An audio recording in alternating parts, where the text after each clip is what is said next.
Hello everyone, my name is Ann Ferguson, and I am a Healthy Texas Youth Ambassador with Texas A&M AgriLife Extension. Today I will be demonstrating how to use a garlic press. A garlic press is a tool used to extract the juices from garlic. To use, simply take 1 clove of garlic, peeled or unpeeled, it depends on your garlic press.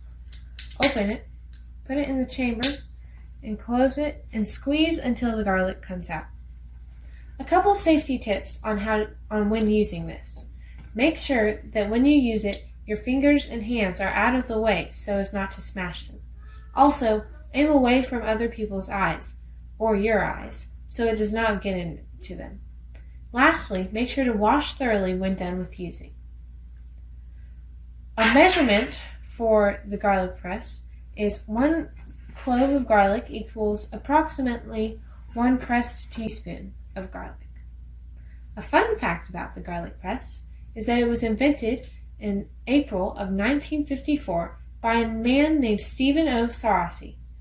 Another fun fact about it is that it can be used on pretty much anything that has a pulpy inside, so it doesn't just have to be garlic. You can find a recipe for garlic mashed potatoes at dinnertonight.tamu.edu. Thank you.